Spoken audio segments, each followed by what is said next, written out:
All right, it's been a year or two since I made a video on this, and my instructions are kind of long too that I posted. So I found some easier ways to do this, and I think a few people have been confused. I've gotten quite a few questions on this, so I thought I'd make a real quick video on how to do this push button start system. Here's what you're going to need for this.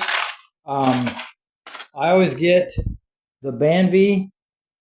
Uh, I forget what number it is, but I'll show you in a minute. It's real easy. It's $23 on Amazon. Okay, 23 bucks. Here's the instructions. Comes with a push button start switch.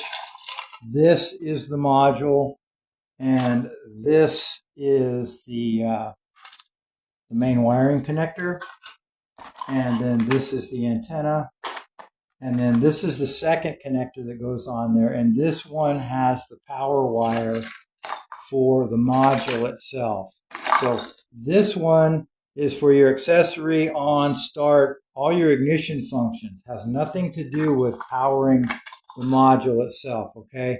This is the one, it's the blue wire in here that provides power to the module. And it comes with 3 fobs. One of these is a master fob, and I will show you what that's used for in a little bit. The only other thing you're going to need, so this is less than a $30 mod. You're going to need these. So you can get them up close to the camera. Get yourself some bullet connectors.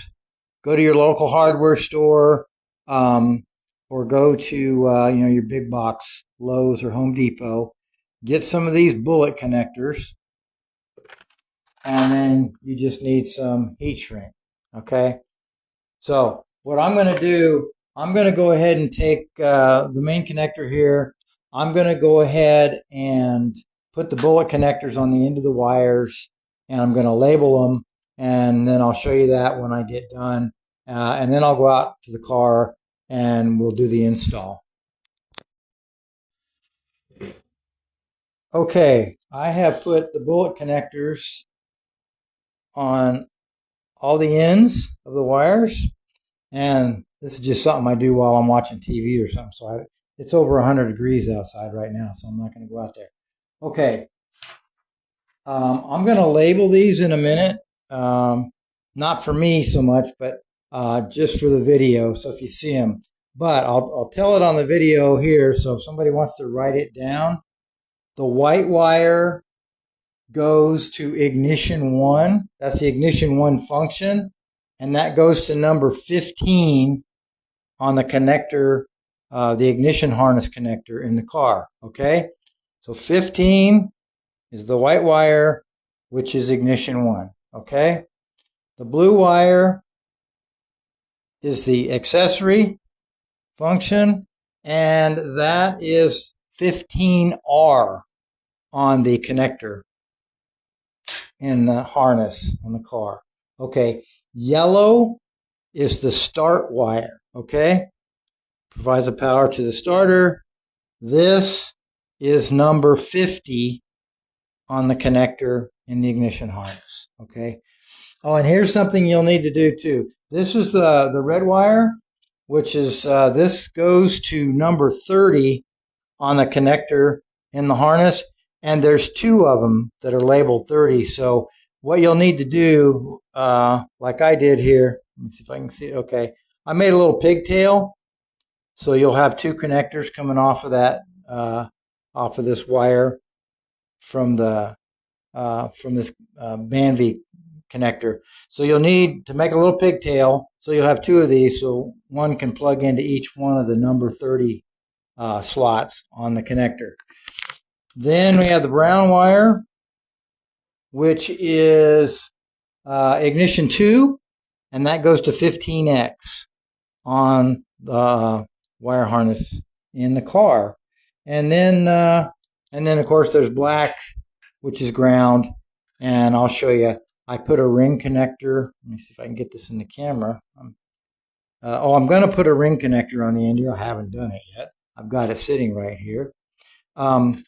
I put that on there, and I'll show you where I connect it to get a good ground. But that's it. That's the wiring, except Obviously, you have to plug in the push button start button. That's just a plug in. And then the other one is going to be the little 2-prong connector, which goes in there. It has 2 wires, but you only use one of them. The blue with the white stripe is the one that's going to provide power to the Banvie module right behind us there. So there you go. Okay, I'm not going to bore everybody with showing how to drop the lower dash. If you've ever done a sticky key or had to get in there, you already know how to do it. But if you've never done it before, take the side panel off your dash. There's a screw right up here that you need to remove. There's one right down here below, and you can see in here, if you see this this support right here, right on the bottom of it, you can see there's a screw that comes through from the bottom here. Screws into that. You need to remove that. And then down here, there's 2 8mm hex head screws. There's a hole right here, and there's a Phillips head screwdriver that goes in through there. Under the steering wheel, this screw comes off, and then this trim piece pops off. And there's 2 screws on each side behind there that need to come out. And then you can pull the dash down. Just pull it down very gently, and then you can pop this cover and vent off, pull it out, and then pull the dash down just very gently, because you don't want to break the tabs off, because then it won't go back together nice and tight, and you'll have a gap, and it looks ugly and everything else. So I'm going to go ahead and get that done, and then I'll come back when I'm hooking up the push button start. Okay, one thing I want to show on the push button start switch here, it has 4 little ears. And what I always do, those kind of get in the way for this install. I just bend these back, and then I take a grinder and I grind them off right there and get rid of them. So it'll go in flat when I go to install it. But you can use a pair of tin snips or whatever you have, but I just use a grinder and just grind them off real quick. Oh yeah, and there's one other screw back here underneath. I don't even know if you can see where my finger is, but there's kind of a recess in the panel here, and in the back of that recess, there's a screw. It's kind of like between the gas pedal and the brake pedal, but more towards the brake pedal. You can see it right under here. There's a screw right where my fingertip is. So remember that one too. Okay, for those who haven't done it before, I've got the dash panel lowered, and over here where the ignition housing is, there's one 10mm bolt around a collar. Let me see if I can get my finger on that. Where my fingertip is, loosen that bolt, and then this one doesn't have it because it's broken. Somebody broke it off earlier. But if there's a screw there on this tab, take the screw out, and then you can pull this out a little bit beyond this, and that'll give you room to wiggle this straight up, or turn it straight up, and then you can wiggle this off the steering shaft and it comes right out. Okay? Okay, so I pulled the antenna ring off from around the ignition cylinder, and I pulled this upper panel. Sorry for the camera work, but it's an odd angle. I pulled this out a little bit so you can see that gives me room. Now I can twist this up as I'm pulling it out, and there's room up there, and then the whole ignition housing will come out. And there's also a little 2-wire connector on the bottom that you need to pull off before you take that ignition housing out, and then that's it. Okay, I have dropped the ignition housing, and now what we want, we're going to pull this big plastic connector off the back of the ignition housing, and that's what we're going to plug our push button start wires into. Okay, now I'm getting the chip out of the key fob. I've taken the key fob apart already, so just be real careful, because the key is spring-loaded, of course, so it snaps in and out, so it flips up. So be careful when you're taking it apart, you know, so everything doesn't go flying everywhere. And also, I happen to know, because this is a new case that I actually changed the circuit board and everything and the chip from the factory one when I got this car a few days ago or last week. So I know that chip is just sitting in there underneath this little plastic thing, so I can get it out easily. But sometimes they're glued in there. And if they are, my suggestion is to sit in a corner, facing the corner, and while you're taking this out, and just try and pop it out with a little tiny screwdriver. Because trust me, if you're sitting in an open room somewhere or at your dining room table or whatever, when that thing breaks loose, if it's glued in there and it pops out, you may never find it. And that chip's worth about $350. So, word to the wise. But I know this one is loose, so I know all I got to do is pop this this up. In fact, I will do it if I can do it one-handed. Well, I can't do it one-handed, so I'll do it and then I'll come back. Okay, I just popped this out from here, and the chip rests right in here, right behind this little red plastic lens. And so this is what your chip looks like. You can see my finger next to it. So that's what your chip looks like. It's just a little piece of, looks like nothing, but that's the money right there. So we're going to attach that to the antenna ring. Okay, and what I do, before I used to use a washer behind the push button start button when I put it in the dash to keep it from going through. But I found that this outer ring on the antenna ring, it actually separates. And sometimes when I'm doing this, I've had the screen out, so I can just slide this back and unplug this, the antenna from the screen and pull it out. This one I couldn't, so what I did was I just cut a little slot.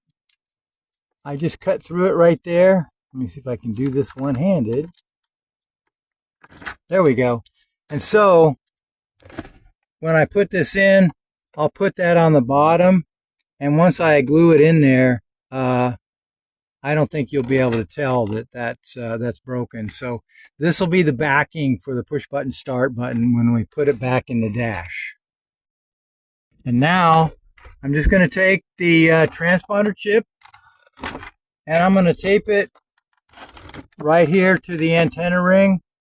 I usually tape it on the inside here, right about where that wire comes out. I don't know if that makes a difference, but I think that's a good contact point. So right on the inside here, I'll tape that, and then I'll put a baggie around it and zip tie it so that if it ever comes loose or whatever, it falls in the baggie. It doesn't fall down in the innards of the dash. Okay, right up here, there's actually room right here behind the HVAC controller. I've got it, the antenna ring, I've got the transponder chip taped to it, and I've got a baggie around it and zip tied, and so it's sitting right back in there. And when I put the dash panel back up, it's not going anywhere. So that's ready to go. Now we're going to, and if you can see, I hope this thing will focus. You see those numbers on those connections? Those are the numbers I was talking about earlier for the wire. So we're just going to match the what I labeled the wires, the 15X, the 30, the 50, etc. And we're just going to plug the bullet connectors in there. And then once we get power to the box, we're ready to go. All right, so once again, just to make sure, I'm getting ready to plug in the connector from the push button start. All the bullet connectors. These are going to go into this connector from the back of the ignition housing, and I'm just going to match the numbers. So white is 15. That's going to go to number 15 on there.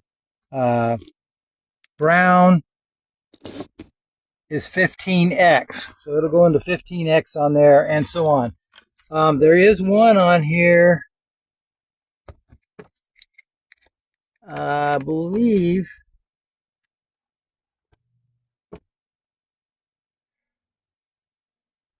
I don't want to tell you wrong, but there's one that we don't connect anything to. And once I get these plugged in, I'll figure it out. And the reason is that one is for the European parking light function, where you can turn this to the left or whatever and turn your parking light on when you're parked on the sidewalk.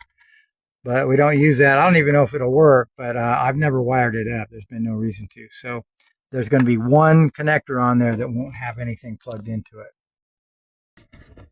Okay, we've got everything plugged in. Here's what it looks like when you get done.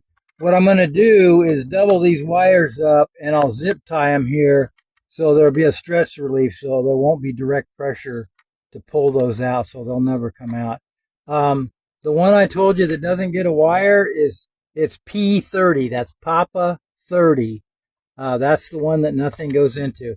So there you go. That's pretty much plug and play. You just plug those in there.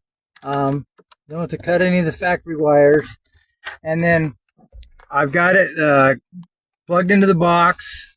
And then this is the back of the box. So this is the connector that we just connected all the wires to the ignition harness.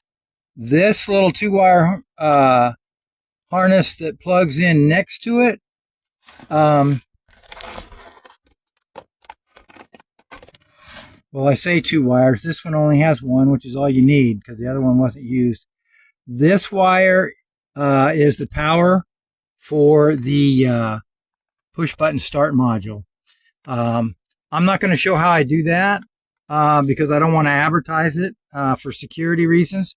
But one thing to note, you cannot use the brake light switch like they do on most cars, most modern cars, because on the Crossfire, the brakes don't work unless the brake lights don't work unless the ignition is on. So I don't know why it's wired that way, but they are.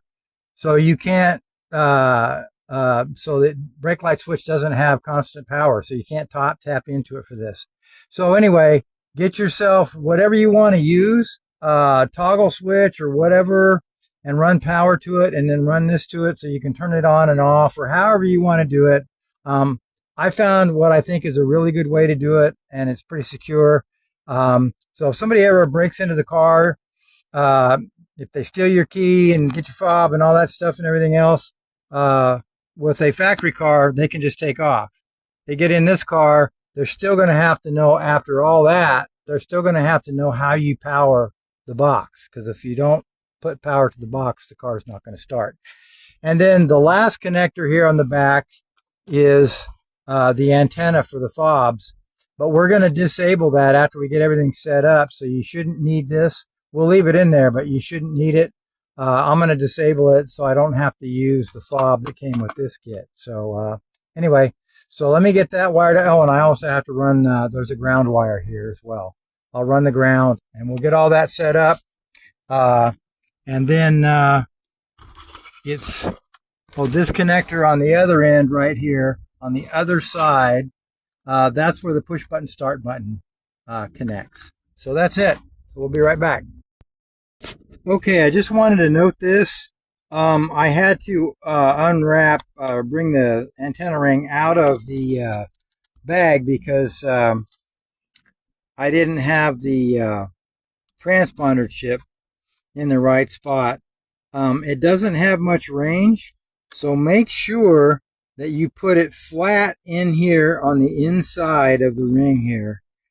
Put it flat, and then I put a little bit of glue on it, put it down there so it stays flat, and then I put electrical tape around it, and now it's working great. But so just remember that as you're putting it together. And if you go to start the car and you get accessory and you get on, where all the dash lights come on, but then you don't get start, this is a good place to start. Just make sure that that transponder chip is laying flat in here and that it's secure. Okay, before I button everything up, I've got everything connected, and I'll show you how it works. Okay, I've got the transponder chip on the antenna ring. Here's the antenna, or in the instructions they call it the sensor. Now you can do one of two things. I used to put the antenna right behind this panel on the side of the console here, and then what you'd have to do is take your fob and wave it in front of that. After you make sure you turn the power on to the module first, and then after you do that, wave the thing, and if you wave it, it'll beep like that. Hopefully you can hear that. Then you can start the car. But what I'm going to do now on this one, I don't want to have to deal with that every time. So turn the power on to the module, and then take the fob. I've got a fob that has an M on it, which I thought meant it was the master fob, but that one didn't work, so you may have to experiment. I got 3 fobs with this kit. So I took one of the other fobs, and what you do, you hold it down there until it beeps.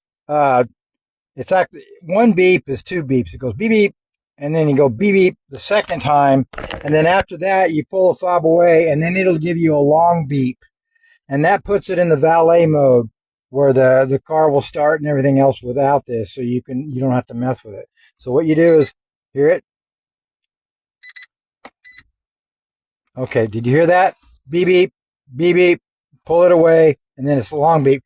Now I don't have to put the fob near the antenna. I'll just hide the antenna behind here somewhere, but you won't have to mess with it. And now press the button. Now I've got a manual, so I've got to push the clutch in or it won't let it start. The clutch safety switch. If you've got an automatic, it should start now without doing anything. I don't even think you have to put your foot on the brake because there's no connection there. Starts. Everything works fine.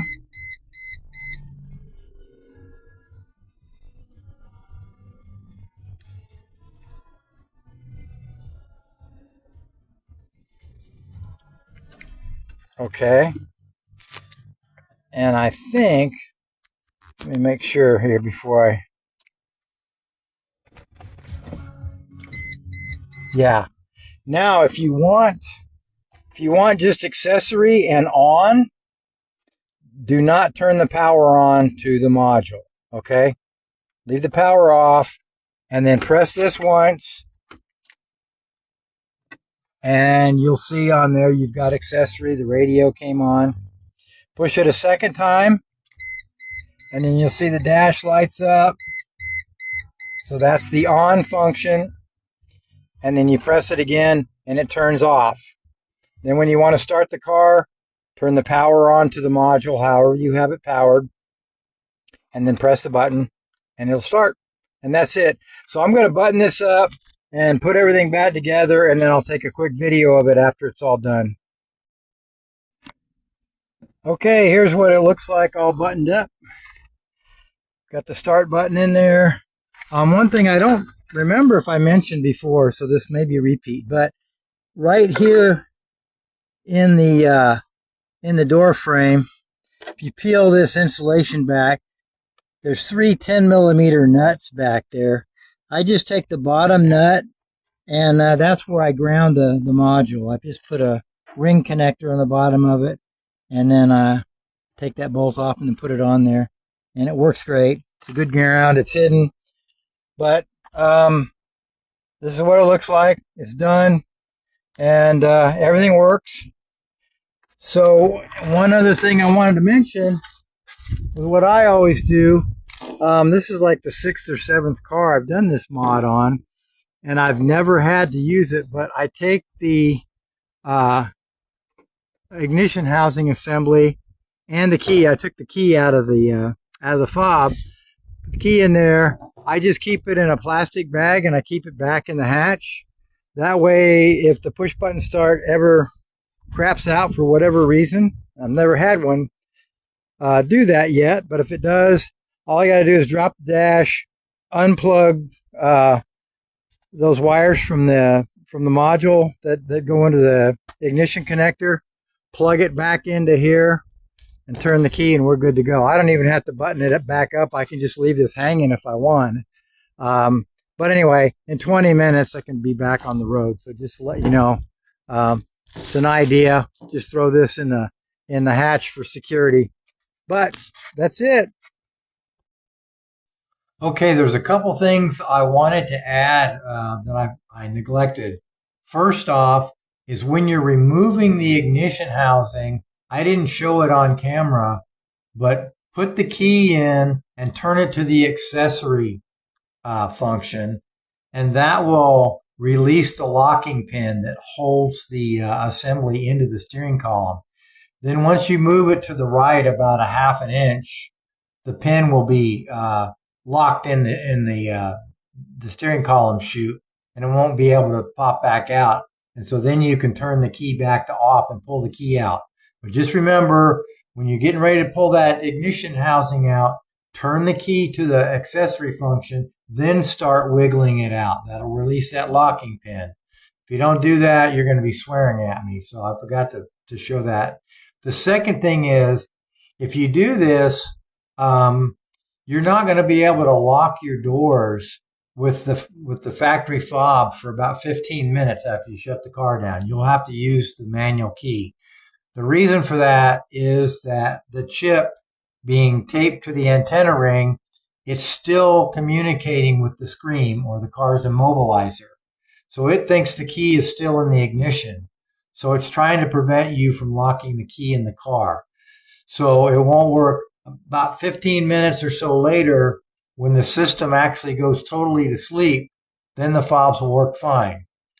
The workaround for that, if you don't want to mess with that, the workaround for that is to send your ECU and your screen module to Josh or James Lee Smith, Josh Chase or James Lee Smith at the MSS, and let them do a key delete. And then that removes the immobilizer from your ignition sequence, so it's not looking for that chip or anything else, so you don't have to mess with it. So just remember that when you get out of your car after you shut it down and you go to lock it with your fob, it's not going to work for about 15 minutes. You'll have to lock it with the key. So remember that.